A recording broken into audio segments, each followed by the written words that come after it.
기적적 사건의 목적은 그 기적을 통해 예수님이 누구신가를 배워간다는 거라고 말씀했습니다. 그래서 우리가 기적 자체에 집중하지 말고 그걸 통해 드러난 주님이 어떤 분이신가를 알아가자는 거예요. 오늘도 마찬가지입니다. 42절을 같이 읽어봅시다. 시작. 항상 내 말을 들으시는 줄을 내가 알았나이다. 그러나 이 말씀 하옵는 것은 둘러선 무리를 위함이니 곧 아버지께서 나를 보내신 것을 그들로 믿게 하려 함이니이다. 아멘. 자, 42절 끝에 예수님이 나사로를 살리시기 직전에 기도하시는데 이 사건의 목적이 나와 있어요.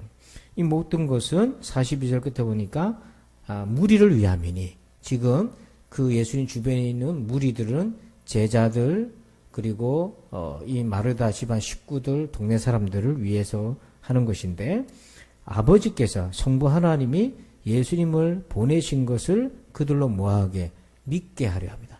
하나님이 아버지께서 나를 보내셨다 이 말은 그리스도다. 예수님이 보냄받은 그리스도라는 것을 이 사람들로 하여금 믿게 하려고 지금 이 기적의 사건을 다루고 있는 거죠. 그러니까 여러분, 이 기적을 통해서 예수님이 누구신지를 믿는 겁니다. 그러면 이 믿음의 내용이 뭡니까? 아버지께서 예수님 보내셨다고 하는데 구체적으로 이 믿음의 내용이 뭡니까? 27절 봅시다. 27절 제가 읽습니다. 이르되 주여 그러하외이다. 주는 그리스도시요 세상에 오시는 하나님의 아들이신 줄 내가 믿나이다. 자, 지금 이걸 누가 고백하고 있습니까? 마르다가 고백하고 있어요. 예수님에 대한 신앙 고백을 하고 있는데, 주는 그리스도시요 세상에 오시는 하나님의 아들이신 줄을 내가 뭐한다? 믿는다. 그런데 여러분, 성경 보면 제자들의 고백이 등장하잖아요. 제일 먼저 여러분 기억나는 제자들의 고백 중에 누가 있습니까? 베드로 있잖아요. 주는 그리스도시요 살아계신 하나님의 아들이십니다. 마태복음 16장에 나오죠. 또 고백을 합니다. 제자 중에 어떤 고백이 또 생각이 납니까? 도마의 고백이 있어요. 요한복음 끝에 보면 도마가 예수님을 살아계신 하나님이십니다라고 고백을 해요. 그리고 오늘 또 고백이 나오는데, 여인의 고백 중에 마르다를 통해서 주는 그리스도시요 세상에 오시는 하나님의 아들이신 줄 내가 믿습니다. 이 여인의 신앙 고백이 나와 있어요. 자, 그러면 이 고백까지는 우리가 다 아는데, 이 고백 안에 무엇을 포함해야 되는가? 예수님이 하나님이 보내신 하나님의 아들이십니다라는 믿음의 고백, 그리스도라는 고백까지는 좋은데, 이 믿음 안에 어떤 것이 반드시 포함되어야 되냐면, 자, 25절, 26절 봅시다. 예수께서 이르시되 나는 부활이요 생명이니 나를 믿는 자는 죽어도 살겠고 무릇 살아서 나를 믿는 자는 영원히 죽지 아니하리니 이것을 내가 믿느냐. 아멘. 자, 예수님이 그리스도시고 하나님의 아들이신 것을 믿는 믿음 안에는 반드시 무엇이 포함되어야 됩니까? 25절 보니까 예수님이 누구시라는 거예요. 부활이고 뭐예요? 생명이다. 즉 우리가 예수님을 믿는다는 것은 그리스도시고 하나님의 아들로 믿는다는 것, 그 고백 안에는 반드시 들어가야 될 것이 있는데, 예수님이 부활이고 생명이다. 그래서 예수님을 믿는 사람도 뭡니까? 죽지만 부활하게 되고, 그리고 믿는 사람은 영원히 죽지 않는다 이 말은 육신으로 안 죽는다는 말이 아니라, 육신은 죽지만 영혼은 이 부활의 몸을 입고 영원한 생명을 누린다 하는 거죠. 그래서 우리가 오늘 예수님이 그리스도시고 하나님의 아들이라는 고백 안에 부활의 고백, 영원한 생명의 고백이 들어가 있나? 오늘 저와 여러분이 예수님을 믿는데 그 고백 안에 예수님이 부활이고 생명이고 나도 예수님 따라서 부활과 영원한 생명을 누리게 될 거라는 그런 믿음을 가지고 있는가 하는 거예요. 의외로 예수님 믿어도 이 믿음이 없는 사람이 많아요. 예수를 믿어도 이 믿음이 희미한 사람이 참 많다고. 그러면 오늘 이 신앙 고백에 문제가 있는 겁니다. 함량이 모자라다는 거죠. 그래서 오늘 예수님은 이 나사로의 기적을 통해서, 그래서 주님이 그리스도시고 살아계신 하나님의 아들이다. 그런데 그 안에 과연 부활과 영원한 생명이라는 신앙 고백이 들어있나? 그걸 지금 보시는 거예요. 오늘 우리가 이 말씀을 배우면서 우리의 신앙 안에 부활과 영원한 생명이 반드시 있기를 주님의 이름으로 축원합니다. 그러면 어떤 과정을 통해 이 믿음을 오늘 심어주고 계시는가? 자, 이 믿음의 여정을 따라갑시다. 맨 먼저 믿음의 상태를 한번 보겠습니다. 제자들과 마르다 마리아의 믿음의 상태. 먼저 제자들의 믿음의 상태를 볼까요? 12절입니다. 제자들이 이르되 주여 뭐 했으면 잠들었으면 낫겠나이다 하더라. 지금 나사로가 무슨 상태라고 생각하고 있는 거예요? 그러니까 예수님은 죽은 거를 잠잔다라고 표현했을 뿐인데 제자들은 그걸 말을 못 알아듣고 죽은 게 아니고 진짜로 자고 있다라고 좀 알아듣고 있어요. 제자들의 지금 그 예수님과의 여러분 관계적인 밀도가 너무 약한 거예요. 관계적 밀도가 진하면 무슨 말을 해도 맥락적으로 이해가 되잖아요. 지금 말귀를 못 알아듣고 앉아 있는 거예요. 그러니까 예수님이 나사로를 깨우러 간다 했을 때 설마 죽은 나사로를 살리러 가신다 이런 생각이 머릿속에 없는 거예요. 지금 개념이. 그러니까 제자라 하더라도 아직 고백이 있다 하더라도 그 함량은 아직 부족한 상태고요. 또 16절 보니까 디두모라고도 하는 도마가 다른 제자들에게 말하되 우리도 주와 함께 뭐하러 가자고요? 죽으러 가자. 난데없이 죽으러 가자는 말이 나와요. 이게 왜 그러냐면 8절 말씀 봅시다. 8절 말씀 보면 제자들이 말하되 랍비여 방금도 유대인들이 돌로 치려 했는데 또 그리러 가시려 하나이까. 그러니까 예수님이 11장 앞에 10장에 보면 끝에 돌에 맞을 뻔했는데 거기를 이제 비켜서 왔는데 또 거기 간단 말이죠. 그러니까 예수님이 지금 나사로 집을 간다고 하니까 도마는 무슨 생각이냐면 가서 돌에 맞아 죽으시겠네. 이 고난이 오겠네. 십자가의 고난과 상관없이. 그러니까 도마는 앞뒤 맥락도 모르고 죽으러 가자 우리. 이렇게 결단을 하긴 하지만 이건 전혀 십자가랑 상관없는 결단을 하고 있는 거예요. 이 역시 도마도 지금 예수님의 의도를 알아요 몰라요? 모르고 있는 거예요 지금. 자 이렇게 지금 현재 제자들이라고 하는 자들의 믿음의 상태는 예수님의 말귀도 못 알아듣는 아직 관계적인 깊이가 너무 얄팍한 그런 상황이고 그러면 마르다와 마리아는 어떤가 봅시다. 자 먼저 2절 말씀을 읽어봅니다. 2절 시작. 이 마리아는 향유를 주께 붓고 머리털로 주의 발을 닦던 자요 병든 나사로는 그의 오라버니더라. 아멘. 자 마리아가 어떤 사람이었다고 소개하고 있어요. 예, 향유 옥합을 깨뜨려 가지고 예수님 자기의 머리털로 예수님을 발로 닦아주던 그런 사람이잖아요. 여러분 얼마나 우리가 위대한 믿음의 여성이라고 알고 있습니까? 그런데 여러분 우리가 주의해야 될 거는 이렇게 했다고 해서 마리아의 믿음이 완성된 게 아닙니다. 그때 마리아가 옥합을 깨뜨려 가지고 자기 머리털로 예수님의 발을 씻긴 거는 예수님의 죽으심을 예비한 거예요. 부활은 아직 접근도 못했던 거예요. 그러니까 그 자체로도 참 고귀한 믿음의 고백이긴 하지만 마리아의 믿음은 예수님의 죽음까지만 머물고 있는 거지 그 이후에 부활까지는 뻗치지 못하고 있다. 또 21절 보십시다. 21절 마르다의 믿음을 보면 제가 읽습니다. 마르다가 예수께 여짜오되 주께서 여기 계셨더라면 내 오라버니가 죽지 아니하였겠나이다. 아멘. 보니까 뭐 했으면은 오라버니가 살아날 수 있었다고 되어 있어요. 여기 계셨더라고요. 그러니까 오라버니 나사로가 지금 죽었는데 이유는 예수님이 여기 안 계셔서 그랬다는 거예요. 이 말은 무슨 말이냐면 예수님을 시간과 공간의 제약을 받는 존재로 이해하고 있어요. 여러분 백부장이 자기 하인을 위해서 예수님께 나왔을 때 예수님이 집에 가자고 했을 때 백부장이 우리 집에 올 것도 없이 여기서 말씀하십시오. 그건 뭡니까? 예수님이 시간과 공간을 제한받지 않으시는 하나님이시라는 걸 고백하고 있잖아요. 그래서 예수님이 깜짝 놀라가지고 이만한 믿음을 이스라엘도 내가 찾아보기도 어렵다. 그런데 지금 마르다는 뭐라고 얘기했냐면 주님이 여기 계셨더라면 거꾸로 말하면 여기 안 계셨기 때문에 우리 오라버니가 죽었습니다. 그 예수님을 믿긴 하지만 시간과 공간의 제약을 받는 분으로 이해하고 있어요. 32절 봅시다. 마리아가 예수 계신 곳에 가서 배웠고 그 발 아래 앞에 엎드려 이르되 주께서 뭐 했더라면 여기 계셨더라면 내 오라버니가 죽지 아니하였겠나이다 하더라. 마리아 역시 똑같은 고백을 합니다. 예수님이 여기 안 계셔갖고 이렇게 죽었습니다. 계셨더라면 얼마나 좋았을까요? 그래서 예수님을 믿긴 믿어도 정말 하나님 아들로 고백을 한다 하더라도 시간과 공간의 제약을 받는 인간적인 모습으로 지금 예수님을 보고 있다는 거예요. 자, 그리고 24절 같이 읽어봅니다. 시작. 마르다가 이르되 마지막 날 부활 때에는 다시 살아날 줄을 내가 아나이다. 아멘. 지금 예수님이 죽은 오라버니 나사로를 다시 살리려고 하시는데 그걸 믿느냐고 물어보니까 마르다가 답을 뭐라고 했어요? 언제는 살아날 거다. 마지막 날 부활 때. 이건 무슨 얘기냐면 유대인도 부활신앙이 있어요. 그러니까 지금 마르다가 교리적으로 대답을 한 겁니다. 교리적으로. 지금 예수님이 나를 믿는 자는 죽어도 살겠고 정말 예수님 부활하신 것처럼 우리도 신령한 몸을 입고 부활하고 영원한 생명을 누리는 것, 그걸 염두에 둔 것이 아니라 여러분 유대인들에게 있는 부활 사상을 가지고 교리적 수준으로 답을 한 거예요. 지금 예수님이 의도한 그런 내용이 아니라고 하는 거죠. 이처럼 마리아와 마르다도 예수님을 믿기는 믿어도 여전히 제약을 갖고 한계를 가지고 예수님을 정확하게 알아가지는 못하고 있는 상태였다는 거예요. 이것이 바로 이 둘러선 무리를 위해서 이 나사로를 살리려고 하는 예수님의 의도가 여기 있는 거예요. 이들의 믿음을 예수님이 깨워주시길 원하시는 거죠. 자, 그 다음 두 번째 우리가 주목할 부분입니다. 4절 말씀 보십시다. 4절입니다. 시작.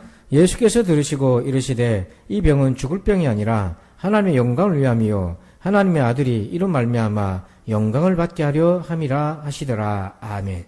자, 두 번째로요. 예수님은 우리의 믿음을 예수님이 원하시는 그 수준까지 끌어올리시기 위해서 문제를 사용하신다는 거예요. 여기 보니까 4절 보니까 이 병은 죽을 병이 아니라 무슨 병이라고 되어 있어요. 하나님의 영광을 위함이고 하나님의 아들이 예수님이 이로 말미암아 뭘 받으려고요? 영광을 받게 하려 합니다. 그러니까 이 병은 영광을 드러내는 통로다. 그러니까 여러분 질병은 영광을 드러내는 통로다. 우리 한번 따라서 합시다. 문제는 영광의 통로다. 그렇게 믿으시길 바랍니다. 접근 방법이 다른 거예요. 지금 우리는 질병이 뭐 하기를 원합니까? 낫기를 원해요. 그죠? 고침받기를 원하죠. 그런데 하나님은 우리의 문제를 통해서 우리가 하나님의 영광을 드러내는 통로가 되기를 원하신다는 거예요. 근데 그것이 그 영광을 드러내는 방식이 고침받는 방식일 수도 있고 순교를 당하는 방식도 있습니다. 딱 정해져 있는 바가 아니에요. 스데반이 돌에 맞아 죽을 때 하나님께서 천군천사를 동원해가지고 돌 든 사람 그 돌을 가지고 정신이 다 미쳐서 자기 머리를 치게 만들 수도 있었지만 그렇게 해도 하나님 영광을 받으실 수도 있었겠지만 돌에 맞아 죽으면서 영안이 널리면서 천국을 바라보잖아요. 그 왜 그렇게 하셨냐면 이후에 수많은 크리스찬들이 순교를 당하게 됩니다. 그때 그 죽음은 주님이 계시지 않는 버림받은 죽음이 아니라 영원한 하나님의 나라를 소망하는 하나님이 가장 기뻐하는 순교적 죽음이라는 걸 보여주신 거예요. 그 사건을 통해서. 그래서 오늘 스데반은 그걸 통해서 얼마나 큰 영광을 돌렸습니까? 지구상에 수많은 사람들이 오늘도 죽어가고요. 미국만 해도 코로나19로 지금 사망자가 40만 명이랍니다. 4천 명도 아니고요. 4만 명도 아니고요. 40만 명이에요. 이 모양 저 모양으로 다 죽어가는 상황인데 그 죽음의 순간에 주께 영광 돌릴 수 있다면 그것처럼 복된 죽음이 또 어디 있겠습니까? 그래서 우리가 하나님의 영광을 드러낸다고 했을 때 나아서 드러내기도 하고 때로는 순교를 당해서 드러내기도 하고 때로는 성공해서 세상적으로 출세해서 드러내기도 하고 때로는 다른 방식으로 주의 영광을 드러내기도 한다는 겁니다. 마치 버림받은 것처럼. 그래서 바울이 그 고백하잖아요. 우리가 세상에서 버림받은 것 같다. 벼랑 끝에 서 있는 사람 같고 지옥불에 가 있는 사람 같이 그렇게 헐벗고 대접 못 받는 사람 같지만 그러나 그걸 통해서 하나님이 영광을 받으신다고 하는 거잖아요. 그래서 하나님이 우리의 문제를 통해 영광을 받으신다고 했을 때 고정관념을 갖지 말고 어떤 방식으로든지 주님 영광을 받으신다면 그것으로 우리는 사명을 다했다. 여러분 그렇게 고백되기를 주님의 이름으로 축복합니다. 그래서 이것이 요한복음의 중요한 주제예요. 여러분 요한복음 9장 3절 한번 찾아보실까요? 본문 접어놓고 예수께서 대답하시되 이 사람이나 그 부모의 죄로 인한 것이 아니라 그에게서 하나님이 하시는 일을 나타내고자 하심이라. 아멘. 날 때부터 소경되고 장애를 가진 사람 누구 죄 때문에 그런 겁니까? 했을 때 누구 죄 때문에 그런 것이 아니라 그에게서 하나님이 하시는 일을 뭐하고자 나타내고자. 그러니까 요한복음의 포커스는 어디가 있냐면 바로 그 문제를 통해 그 질병을 통해 하나님의 영광을 받으신다. 영광의 통로다. 이렇게 우리를 인도하고 있는 거죠. 그래서 여러분 한번 따라서 합시다. 문제 속에 영광이 숨어 있다. 아멘. 그래서 여러분 문제를 해결하는 데 급급하지 말고 문제를 통해서 하나님의 영광을 경험하고 드러내는 믿음 되기를 축복합니다. 자, 우리 11절 보십시다. 11절. 이 문제를 사용하실 때 또 어떻게 쓰시냐면 11절 읽어봅니다. 시작. 이 말씀을 하신 후에 또 이르시되 우리 친구 나사로가 잠들었도다. 그러나 내가 깨우러 가노라. 아멘. 자, 여기에는요, 영혼의 시간이 나와요. 지금 나사로가 뭐 했다고 되어 있어요? 잠들었다. 이 나사로의 시간은 어떤 거냐면 10절에 보니까 10절에 제가 있습니다. 밤에 다니면 빛이 그 사람 안에 없는 고로 실족하느니라. 자, 지금 나사로의 시간은 언제입니까? 자고 있으니까 밤이잖아요. 그런데 나사로만 밤인가요?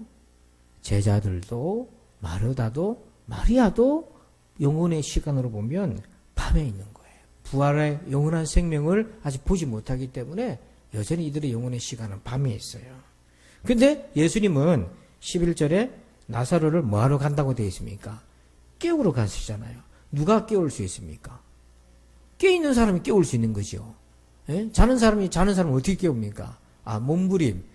그럼 뭐 서로 모르니까요. 자, 깨어있는 사람은 깨우죠.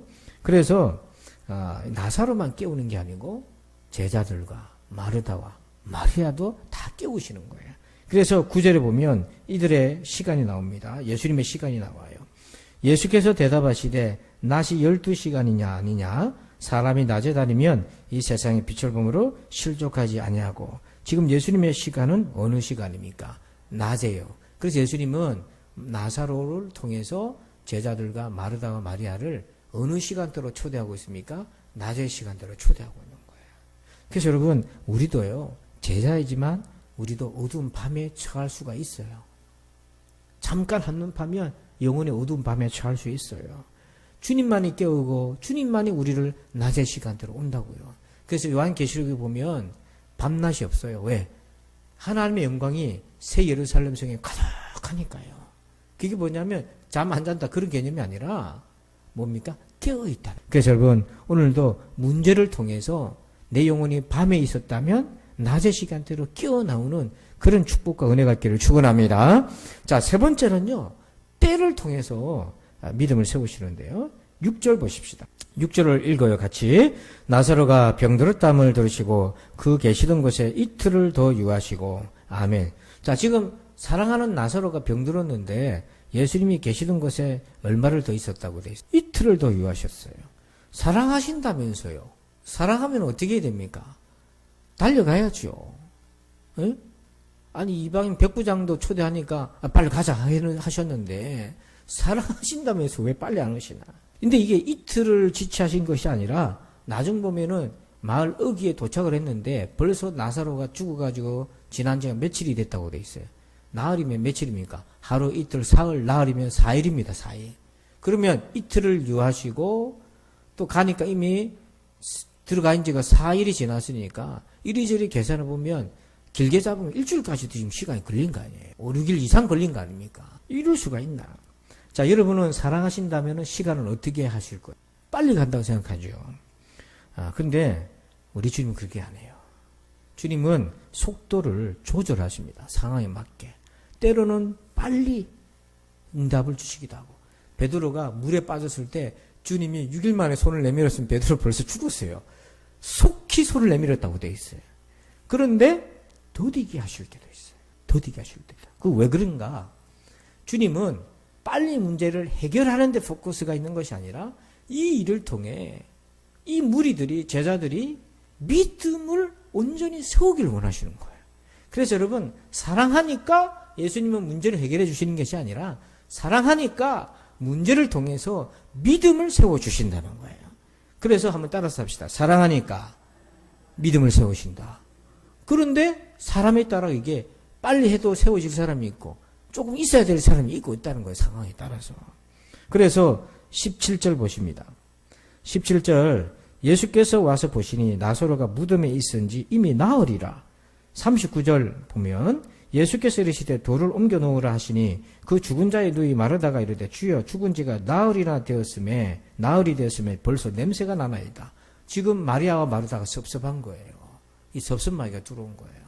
내가 머리기름 시집도 안 가고 내가 모아서 부었는데 예, 그 첩보를 드렸는데도 빨리 안 오고 지금 다 죽어가지고 시신 썩는 냄새가 나는데 이게 뭐냐면 우리 때는요 빨리 왔어야 되는데 지금 늦었다 생각하잖아요. 근데 주님의 때는 어떤가 볼까요? 15절. 내가 거기 있지 아니한 것을 너희를 위하여 기뻐하노니 이는 너희로 믿게 하려 함이라. 그러나 그에게로 가자 하시니. 오히려 예수님은 내가 거기에 없었던 것이 나사로가 죽는 자리에 아프던 자리에 없는 것이 내가 더 잘됐다. 이런 얘기를 하는 거예요. 너희를 위해 내가 기뻐한다. 뭐 때문에 그렇게 돼 있습니까? 이유가 뭐라고 돼 있어요? 이는 너희를 뭐하게 하려고? 뭘 믿게 하려고요? 나는 부활이요 생명인 것을 믿게 하려고. 그러니까 우리가 기도 응답은 받고 문제는 해결되는데 예수님이 누구신지를 알아가는 깊이는 발전이 안 되고 진보가 안 되는 경우가 너무 많은 거예요. 만약에 예수님이 덮어놓고 고쳐줬더라면 나는 부활이요 생명이라는 믿음까지 못 간 거예요. 그저 예수님은 엘리야나 엘리사나 그런 선지자처럼 기적의 치유자 정도는 아는 거죠. 들으는 예레미야, 들으는 엘리야라 합디다. 그 정도로 머물고 마는 거예요. 우리 지금 그런 수준의 분이 아니라는 거죠. 그래서 여러분, 주님은 주님의 때는요, 우리의 때를 초월하셔요. 그래서 가장 좋은 때는 뭐냐면, 주님이 보실 때 우리에게 가장 좋은 때는 우리의 믿음이 한계를 넘어서 도약할 수 있을 때인 거예요. 그래서 저와 여러분이 기도하고 믿음으로 살다가 한계가 오는 거예요. 한계점에 도달해요. 근데 하나님의 응답이 없어요. 예수님이 안 와요. 내 인생은 썩는 냄새가 지금 나기 시작해 벌써. 근데 여러분, 그때 오늘 이 말씀을 기억하셔야 돼요. 거기가 바로 내 믿음의 한계잖아요. 그러면 이 한계를 가지고는 천국 못 가는 거예요. 지금 이 상태로는 예수님 누구신지 정확하게 모르고 있잖아 말이에요. 불완전한 믿음인가. 그런데 그 한계까지 머물고 엎드리고 기도하고 씨름하다 보면 주님은 놀랍게도 그 한계를 넘어갈 수 있도록 우리의 믿음을 도약시켜 주신다는 겁니다. 그러면서 우리가 어떻게 돼요? 성장하게. 힘들지만 성장해요. 그러니까 여러분 성장에는요. 통증이 있게 말해요. 통증이 있게. 제가 성장통 그러면 지금도 잊혀지지 않는 그 의사의 덕담 한마디. 고3 때 무릎이 아파 병원 갔더니 성장통입니다. 그래서 저는 희망을 가졌는데 지금도 똑같아요. 똑같은데 여러분 우리의 믿음도 자라려면 고통이 수반돼요. 욥이 눈으로 보던 신앙에서 귀로 듣는 신앙에서 눈으로 보는 신앙으로 성장할 때에 그는 얼마나 큰 고통을 겪었습니까? 재산 다 잃고 자식 다 죽고 부인도 떠나가고 몸에 병 생기고 친구들이 도와준다고 와가지고 위로해준다고 와가지고 더 후배 파버리고 막 죽지 못해 살 정도로 너무너무 고통스러웠는데 그 고통을 지나고 나니까 욥의 믿음이요. 귀로 듣는 거하고 눈으로 보는 거하고 이거 완전히 틀린 거 아닙니까? 수준이. 그러니까 이 귀에서 눈으로 오는 때 도약일 때 엄청난 통증이 유발되지만 겪어가지만 그걸 뛰어넘고 나면 여러분 해산의 고통은 오지만 아들을 낳고 딸을 낳았을 때는 그 고통이 어떻게 된다고 되어 있어요? 잊혀지잖아요. 맞습니까? 저는 안 나봐가 잘 모르겠는데 그 여인들이 아는 거죠. 여성들이 아는 거죠. 그게 뭐냐면 은혜 받고 나면 받을 때 너무 힘들지만 그러면 이게 다 씻겨지더라. 근데 그 다음이 중요한 거예요. 이제 눈으로 하나님 보니까 그 다음 인생은요. 지나간 인생과는 비교할 수 없도록 주님과 깊은 관계가 되잖아요. 혹시 여러분 중에 지금 한계에 부딪혀가지고 숨이 깔딱깔딱 진짜 미치고 한장할 노릇 정도로 힘드신 분이 있습니까? 여러분 그 한계를 넘어가면 주님이 누구신지를 더 깊이 만날 수 있어요. 그저 좋으신 예수님 말고 그저 나의 기도를 들어주시는 예수님 말고 나는 부활이요 생명이니 여기까지 가기를 축원합니다. 자, 우리 그 다음에 결정적으로요 부활의 믿음을 어떻게 심어주시는지 봅시다. 43절 44절 같이 읽어봅시다. 시작. 이 말씀을 하시고 큰 소리로 나사로야 나오라 부르시니 죽은 자가 수족을 배로 동인 채로 나오는데 그 얼굴은 수건에 쌓였더라. 예수께서 이르시되 풀어놓아 다니게 하라 하시니라. 아멘. 진짜 눈앞에서 죽은 나사로가 살아난 거예요. 여러분 봤으면 어떻겠어요 기분이? 놀라기도 하고 무섭기도 하고 안 그렇겠습니까?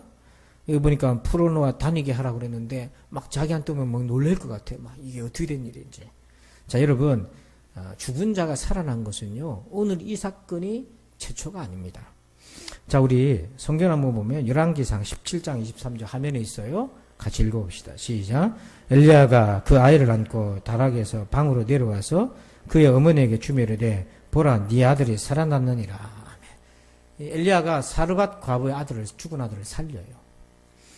또 마태복음 10장 8절을 읽어봅시다. 시작. 병든 자를 고치며 죽은 자를 살리며 나병한 자를 깨끗하게 하며 귀신을 쫓아내되 너희가 거저 받았으니 거저 주라. 예수님만 그게 한 게 아니고 제자들도 보니까 죽은 자를 살린 거예요.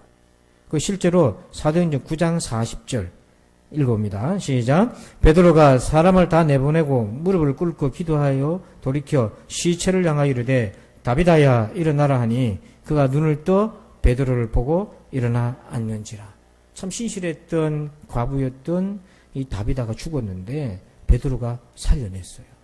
또 여러분 사도행전 20장 9절도 읽어봅니다. 시작. 유도그로가 하는 청년이 창에 걸터 앉아 있다가 깊이 졸더니 바울이 강론하기를 더 오래 하며 졸음을 이기지 못하여 3층에서 떨어지거늘 이렇게 보니 죽었는지라. 유두거를 바울이 나중에 어떻게 합니까? 다시 죽은 유두거를 살려요.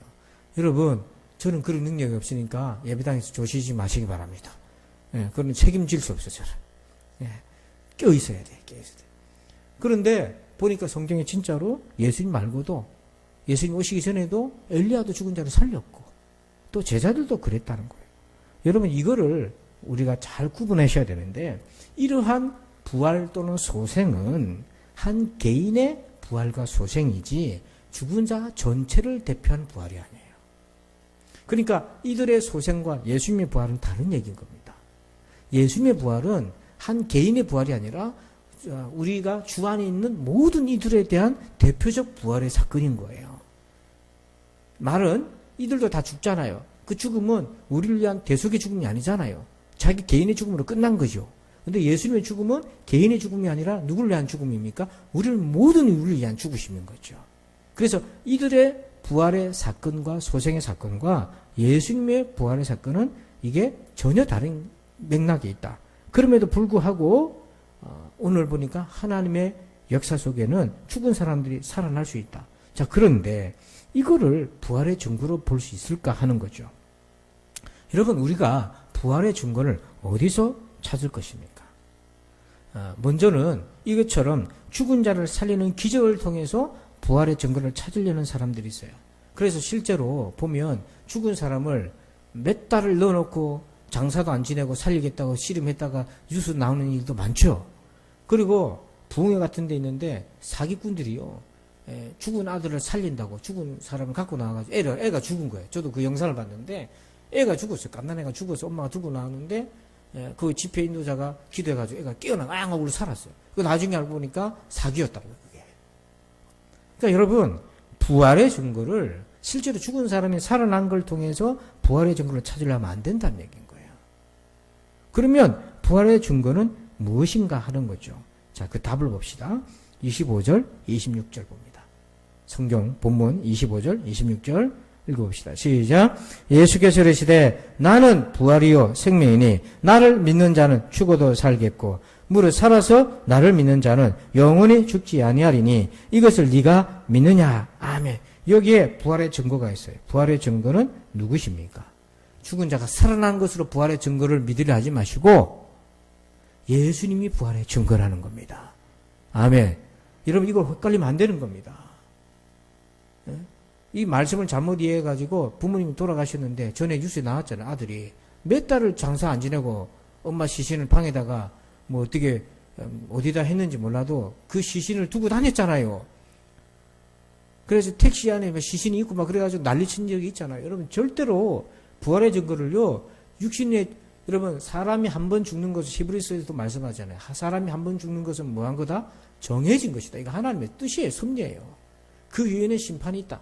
그렇게 되어 있는데 여러분 부활의 증거는 죽었는데 사람을 살리는 것으로 야 부활이 있다. 그거 아니에요. 그렇게 되면 그것에 집착합니다. 이것은 예수 안 믿는 사람들도 이런 기적 일으키려고요. 남의 호랑개구도 그거 하고 있는 거예요. 여러분 기수련원 있잖아요. 기수련원에서도 사람 죽었는데 살린다고 관장이 맨날 며칠을 심장마비 죽은 사람 살린다고 들어오지 말라 그래가지고 사람 연락이 안 돼가지고 경찰을 보니까 죽은 사람 살리겠다고 커튼 쳐놓고 그러고 있었대잖아요. 그게 아니고 부활의 증거는 예수님이십니다. 그래서 나는 25절을 한 번 더 뚫어지게 봅시다. 예수께서 이르시되 뭐라고 되어 있어요? 나는 뭐예요? 부활이요 생명이니 이렇게 되어 있어요. 그래서 나를 믿는 자는 죽어도 살겠고, 왜냐하면 내 안에 예수님이 계시다는 것은 부활과 영원한 생명의 증거가 예수님이기 때문에 그 증거가 내 안에 있다. 그래서 여러분, 하나님의 나라가 여기 있다 저기 있다 찾으러 다니지 말고 내 안에 계신 주님이 우리의 천국의 증거라는 걸 믿으시기 바랍니다.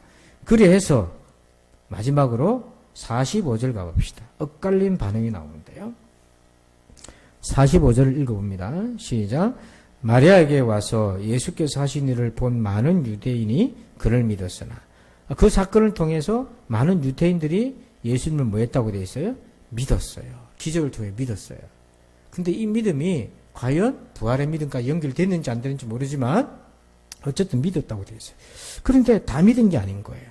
46절 보니까 그 중에 어떤 자는 바리새인들에게 가서 예수께서 하신 일을 알리니라. 이 사람은 못 믿고 바리새인들한테 가서 고발한 거예요. 여러분, 이 나사로의 살아난 놀라운 사건을 보고도 못 믿는 사람이 있는 거죠. 안 믿는 사람이 있는 거예요. 그러면 어떤 사람이 안 믿고 못 믿었나? 48절을 읽어봅시다. 시작. 만일 그를 이대로 두면 모든 사람이 그를 믿을 것이요, 그리고 로마인들이 와서 우리 땅과 민족을 빼앗아 가리라 하니. 자, 이 사람들, 못 믿은 사람들의 특징이 있어요. 누구를 지금 두려워하고 있습니까? 로마인들을 두려워하고 또 자기들의 권력이 예수님께로 갈 것을 두려워하는 거잖아요. 이게 뭐냐면 땅의 사람들이라 땅의 것을 잃어버릴까 두려운 거예요. 그러니까 지금 이들의 두려움의 원천이 뭐냐면 존재가 땅의 사람이에요. 하늘의 사람이 아니니까 땅의 것을 지금 잃어버리게 생겼어요. 자기들이 가지고 있는 종교적 권력을 예수님께 다 뺏길 것 같고, 로마인들이 와가지고 자기들을 반역한다고 와가지고 또 이렇게 다 약탈할 것 같으니까 그동안 쌓아놨던 걸 다 잃어버릴 것 같은 거예요. 두려움인데 땅의 것에 대한 두려움이에요. 근데 여러분, 우리는 뭘 두려워하는 사람입니까? 하나님의 심판을 두려워하는 거잖아요. 하늘에 마음 있는 사람은 하나님을 두려워하는 마음을 살잖아요. 그래서 믿지 못하는 자도 이런 놀라운 사건을 보여줬는데도 엇갈린 반응이 있었더라 하는 거죠. 그러므로 여러분, 오늘 이 나사로의 기적을 통해서 예수님은 둘러싼 무리를 위함입니다. 아버지께서 나를 보내신 것을 저들로 믿게 하려고. 그리고 그 믿음의 내용 안에는 나는 부활이요 생명이니 예수님이 부활과 영원한 생명의 주인이시다는 것까지 들어가야 된다는